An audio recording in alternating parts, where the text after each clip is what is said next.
Bonjour, voici l'atelier de présentation de la solution de Supervisor sur l'automatisation de l'audit interne.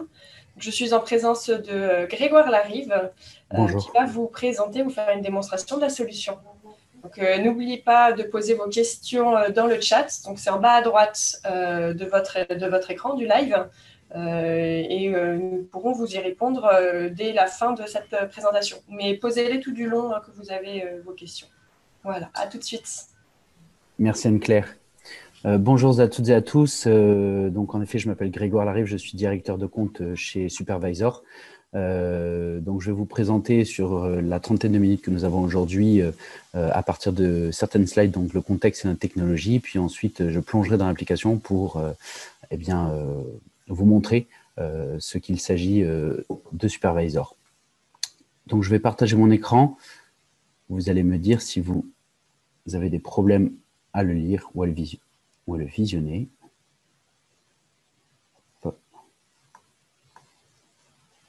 Très bien, j'espère que tout le monde peut le voir. N'hésitez pas si vous avez des problèmes à... Alors, je vais afficher la conversation, m'assurer que tout le monde le voit. Si vous avez des problèmes à le voir, n'hésitez pas. Donc, très bien. Donc, pour vous présenter Supervisor, donc, qui est un outil qui s'adresse à la direction comptable, à la direction du contrôle interne et à la direction de l'audit pour mettre en place des contrôles automatisés comptables. Je souhaiterais présenter sous ce format, cet agenda, 4 points. Tout d'abord parler du contexte, puis ensuite parler de la technologie qui nous permet notamment de répondre à tous ces enjeux. Et enfin, vous présenter un cas d'usage et donc plonger dans l'application pour vous montrer tout ça.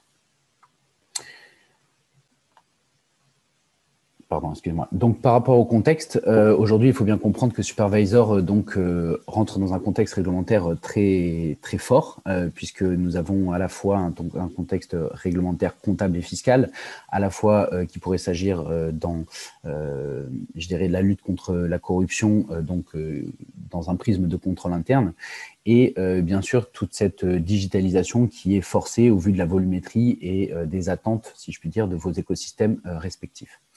Donc aujourd'hui, on a la direction, la DGFiP, qui vient automatiser tous leurs contrôles fiscaux et on peut voir donc que les amendes qu'ils ont enregistrées ces dernières années ont été de plus en plus importantes. D'autre part, on peut voir que sur l'aspect contrôle interne, Sapin 2 qui encadre un certain nombre de piliers de textes de loi pour demander aux entreprises de plus de 100 millions d'euros de chiffre d'affaires et de 500 salariés de mettre en place un dispositif anti-corruption. On peut voir que de nombreuses et très grosses organisations ont déjà écopé d'amendes très importantes. L'objectif de ce dispositif qui a été promulgué en décembre 2016, et de pouvoir lutter contre cette fraude et cette corruption qu'il y a de manière très importante dans les organisations. Comme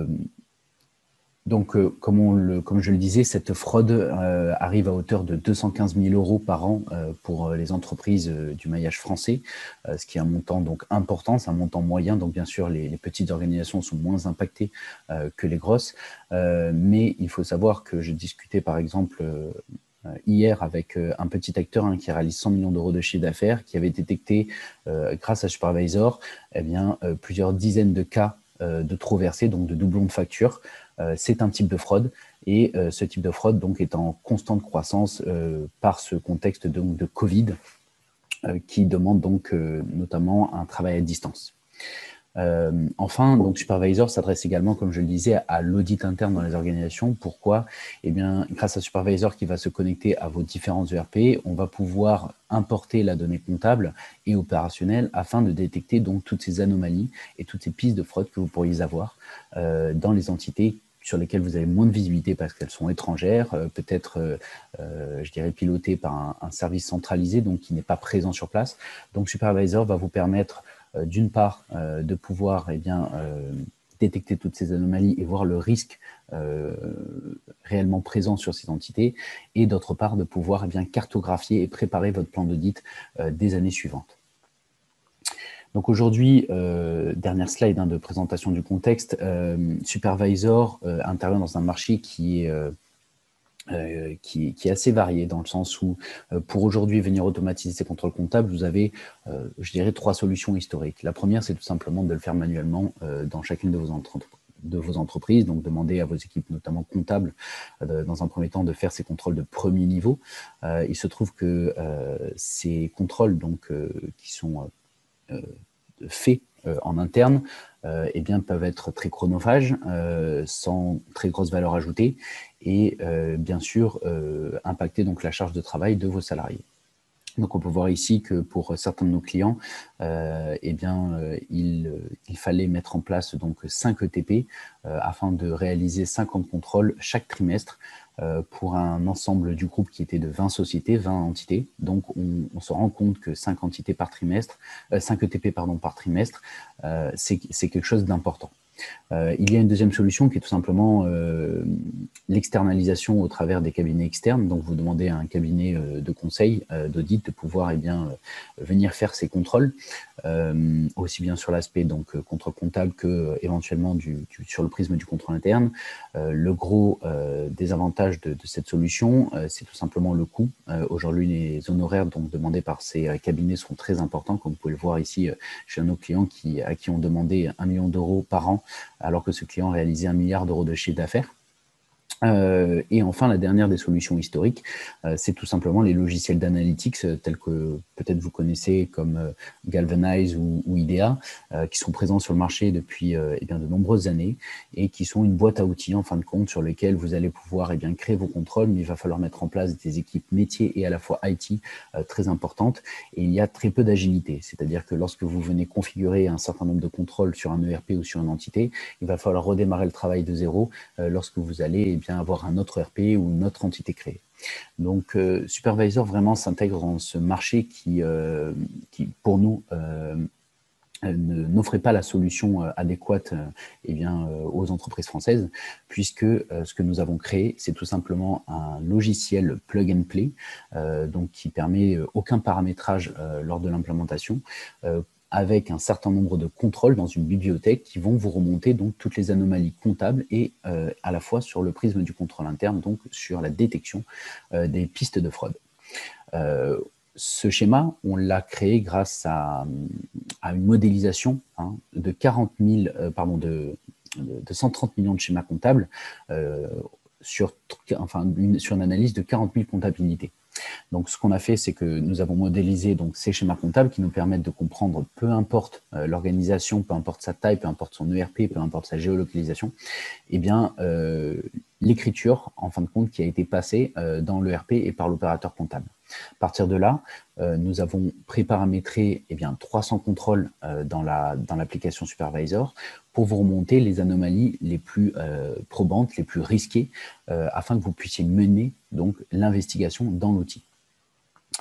Donc, nous offrons un ROI assez garanti pour nos clients, puisque d'une part, nous allons bien sûr automatiser tous ces contrôles, donc nous allons gagner à peu près 40% d'efficience sur toutes les tâches manuelles qui étaient faites par vos équipes avant cela. Et de l'autre côté, sur un ROI beaucoup plus quantitatif, nous sommes à plus d'une dizaine de cas en moyenne de ROI sur chacune des entités testées, puisque nous détectons d'une part la fraude, d'autre part les anomalies comptables, donc des erreurs d'écriture qui pourraient impacter votre trésorerie. Et puis bien sûr, nous évitons de se mettre à risque face aux administrations réglementaires. Je pense tout à fait à la DGFiP ou à la DGCCRF. Donc aujourd'hui, nos clients sont nombreux. Je vous présente ce slide quelques-uns de nos gros clients. Nous avons à peu près 900 clients dans le monde, une très grosse soixantaine qui sont des grands comptes, c'est-à-dire à plus de 800-900 millions d'euros de chiffre d'affaires. Mais il faut savoir que donc la très grosse majorité de nos clients se situe entre de la PME à la grosse ETI.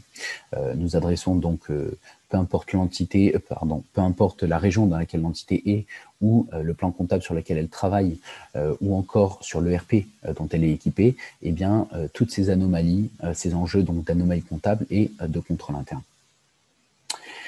Très très rapidement, donc pour vous faire comprendre comment nous travaillons, nous avons donc votre entreprise que nous imageons à gauche avec peu importe l'ERP dont vous êtes équipé, puisque nous ERP agnostique. Nous allons importer les données comptables et données opérationnelles sous un format de 1 million de lignes importées toutes les toutes les 30 minutes.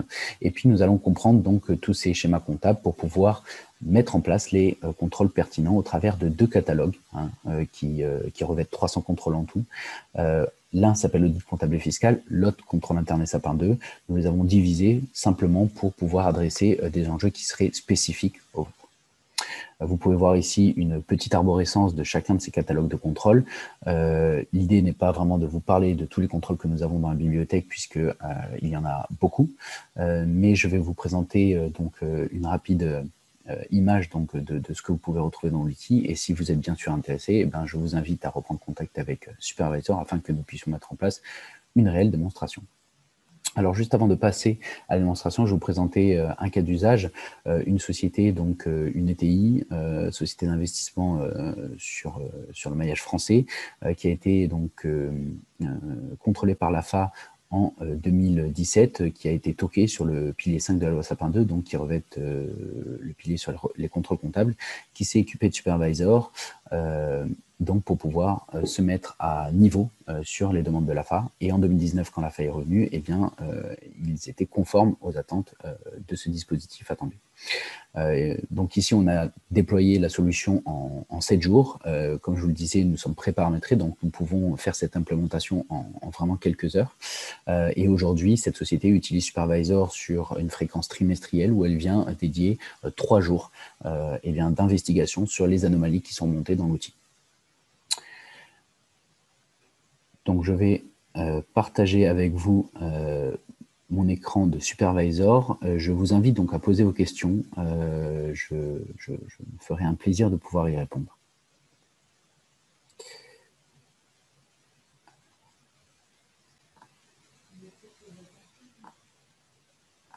Est-ce que vous voyez mon écran ?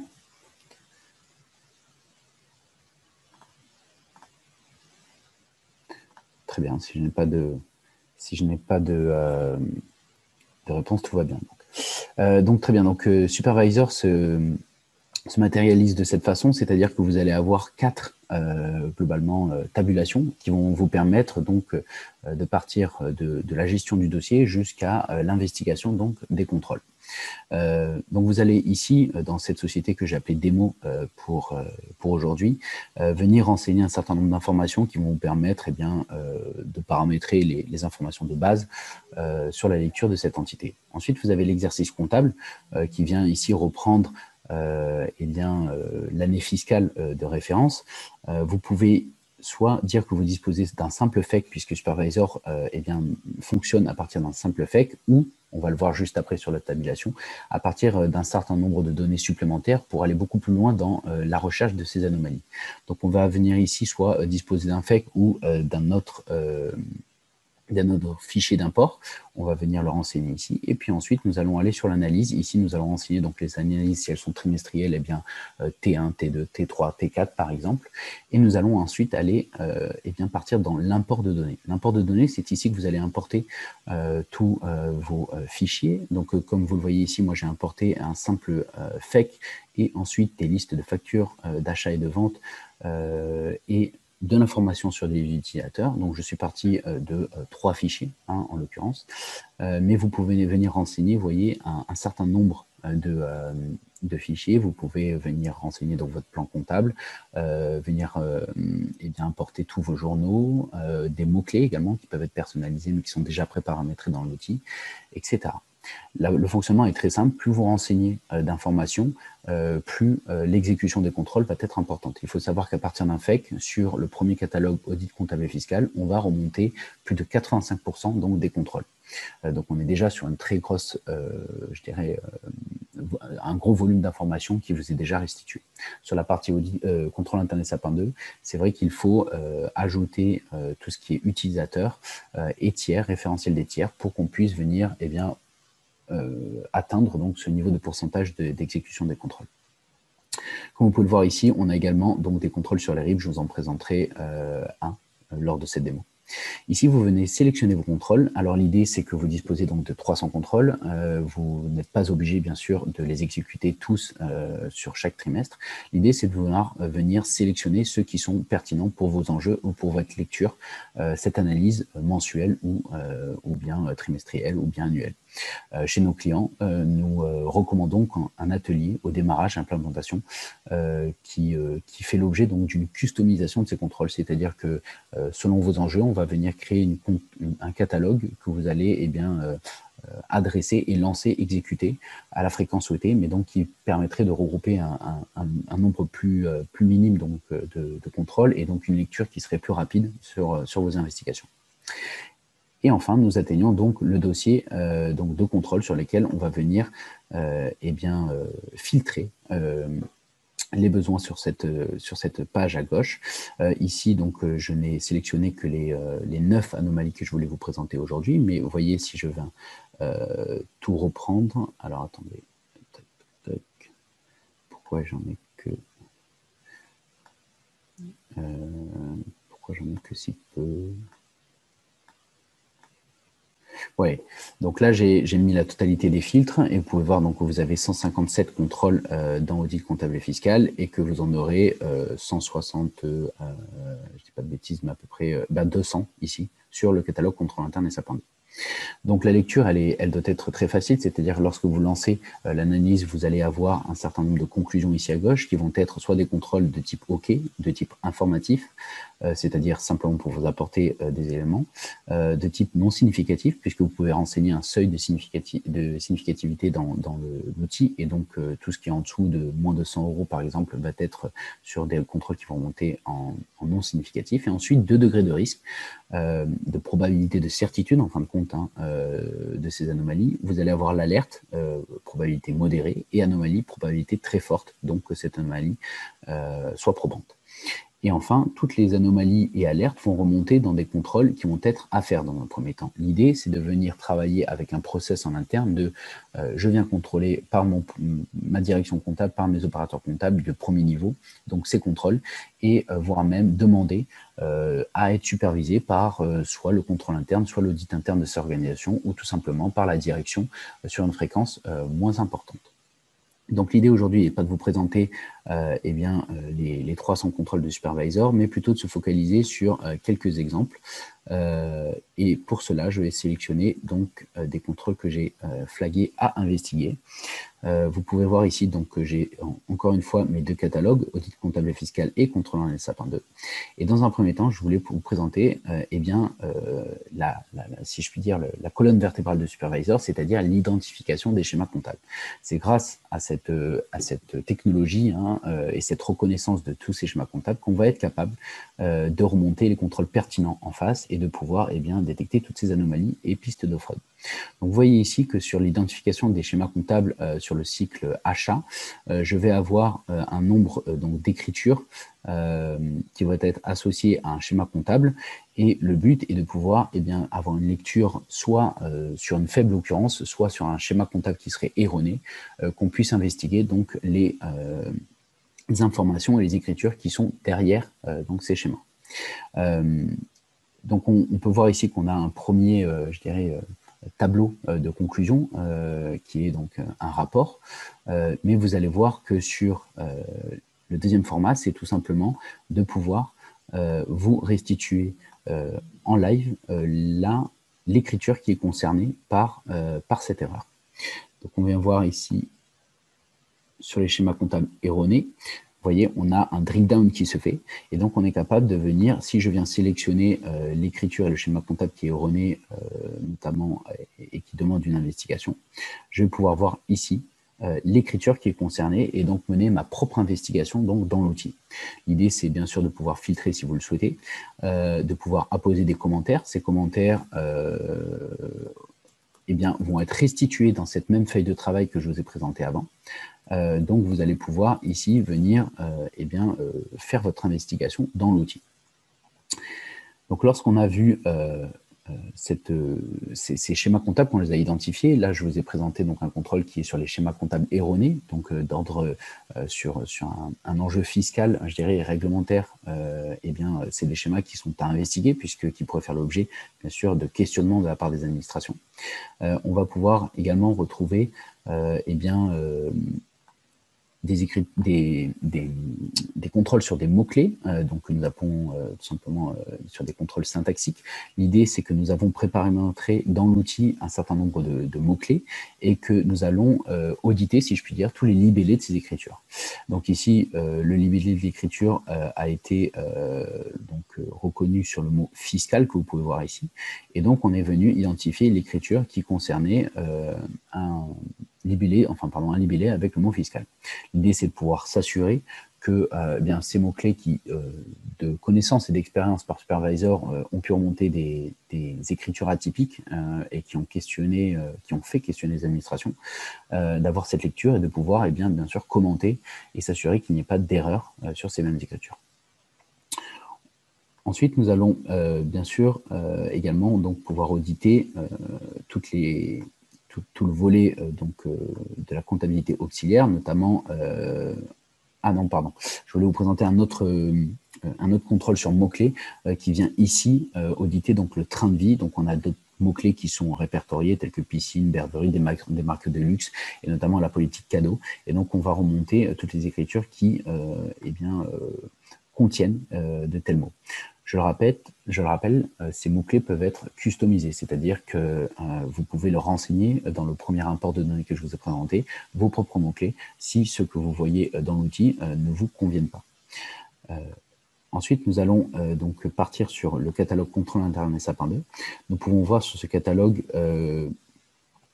qu'on va également avoir une prise de connaissance des schémas comptables qui va permettre de la même manière que audit comptable et fiscal de pouvoir remonter les schémas comptables atypiques et ensuite d'apposer les contrôles qui sont les plus pertinents.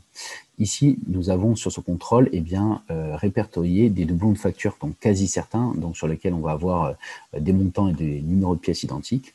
Donc vous avez ici le rapport papier, si je puis dire, que vous pouvez communiquer aux personnes qui n'ont pas accès à Supervisor, et ici le drill down sur lequel on va répertorier les écritures qui sont concernées par ces doublons de facture. Donc ici, on voit par exemple que sur ce doublon, nous avons le même numéro de facture, une référence externe qui n'est pas totalement identique, mais qui a été nettoyée par Supervisor pour remonter le fait qu'elles étaient les mêmes. Et donc, on va vous demander, vous, opérateur comptable ou à la direction, de venir investiguer ce doublon pour pouvoir éventuellement demander à votre service fournisseur d'aller réclamer ces 18 000 €, en tout cas ces 15 000 € auprès de votre fournisseur qui aurait peut-être fait un doublon. Nous allons également avoir bien sûr d'autres anomalies sur les fournisseurs, tels que ceux qui ont la plus forte proportion d'avoir. Et contrôle intéressant que vous pouvez voir dans cette bibliothèque, c'est tout simplement les contrôles sur l'opérationnel, c'est-à-dire des informations qui vont remonter qui a fait quoi à quel moment.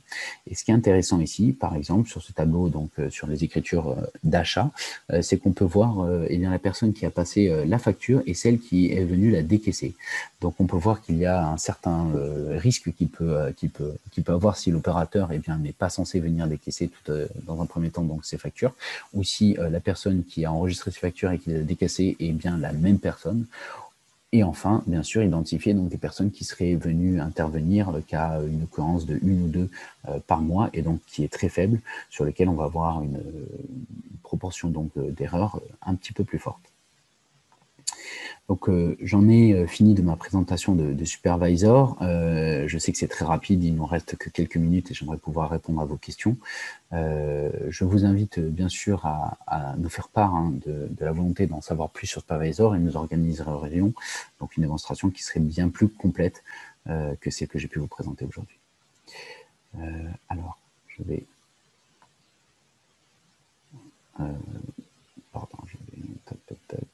arrêter le partage. J'attends donc vos questions dans la boîte de dialogue. Alors, je viens d'en recevoir une. Est-ce qu'il existe un contrôle croisé entre les données importées automatiquement toutes les 30 minutes et l'import manuel d'un FEC? Alors, il existe aujourd'hui des contrôles qui vont permettre de comparer votre FEC versus tout ce qui a été enregistré et analysé par Supervisor, à savoir d'une part si le format est bon et d'autre part si, admettons, vos liasses qui peuvent également être importées dans l'outil, revêtent la même information que Supervisor a pu transcrire. Donc, on a un contrôle, en effet, donc, croisé sur les informations que vous pourriez avoir entre votre FEC, entre les informations qui sont enregistrées à partir d'autres bases de données, telles que des journaux d'écriture, par exemple, et sur vos liasses qui peuvent être également intégrées et simulées par l'outil Supervisor. Alors, j'attends vos questions. Il nous reste quelques minutes avant la fin de cet atelier.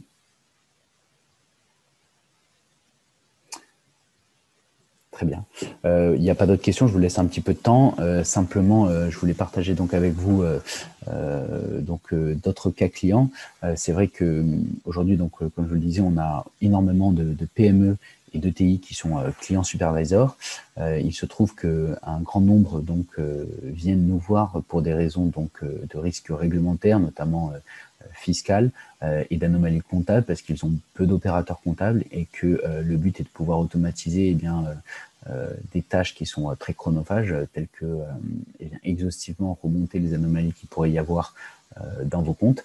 L'idée de Supervisor, c'est de pouvoir, à la fréquence souhaitée, qu'elle soit mensuelle, trimestrielle, biannuelle ou annuelle, et bien exhaustivement venir screener, en fin de compte, toutes les anomalies que vous pourriez avoir, remonter un certain nombre d'informations qui pourraient être source de cashback, de ROI immédiat, remonter également des anomalies qui peuvent vous coûter cher, soit en impact d'image, soit bien par amende des administrations, ou tout simplement qui viennent impacter vos résultats, votre trésorerie.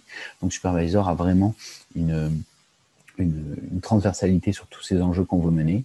On est donc pré-paramétré, ce qui vous permet de n'avoir aucun besoin IT à mettre en face de Supervisor. Et c'est vraiment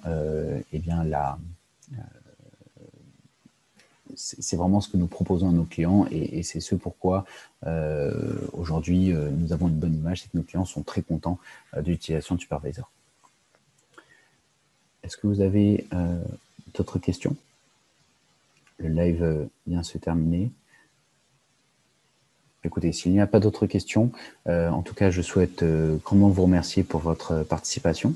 Et puis, nous restons Supervisor à votre disposition pour éventuellement organiser une démonstration en échange a posteriori. Très bonne journée à tout le monde.